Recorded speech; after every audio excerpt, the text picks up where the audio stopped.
প্রতিদিন করার মতো কিছু ছোট ছোট আমলে সালে শিখিয়ে দিবেন।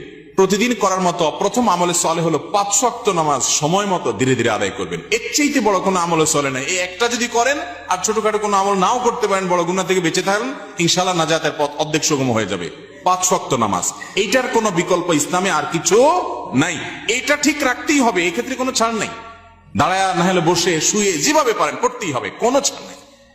অতএব 1 নম্বর আমল হলো 5 ওয়াক্ত নামাজ পড়বেন। 2 নম্বর হলো সকল বড় বড় মোটা মোটা গুনাহগুলা থেকে বেঁচে থাকবেন। চোখের গুনাহ, হারাম জিনিস দেখা, হারাম জিনিস শোনা, গালমন্দ করা, মানুষের হক মারা, হারাম খাওয়া, এই বড় বড় গুনাহগুলো থেকে বেঁচে থাকবেন। নাম্বার 3, নবী করিম সাল্লাল্লাহু আলাইহি ওয়াসাল্লাম প্রতি বেশি বেশি দুরূদ পাঠ করবেন। আল্লাহুম্মা সাল্লি আলা মুহাম্মাদ ওয়া আলা আলি মুহাম্মাদ, শুধু সাল্লাল্লাহু আলাইহি ওয়াসাল্লাম, দুরূদ ইব্রাহিম যত বেশি পারেন দিনে 10 বার 20 বার পাঠ করবেন।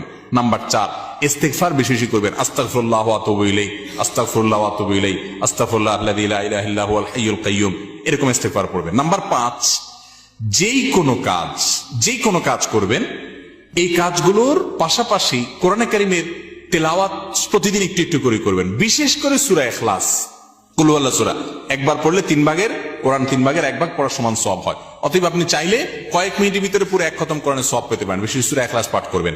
6 নম্বর হলো যত জিকির আছে কোরআন হাদিসে বর্ণিত, এই জিকিরগুলো বেশি বেশি করে পাঠ করবেন। যেমন সুবহানাল্লাহ ওয়া বিহামদিহি সুবহানাল্লাহিল আযীম, তারপর লা হাওলা ওয়ালা কুওয়াতা ইল্লা বিল্লাহ, এটাকে জান্নাতের ভান্ডার বলা হয়েছে।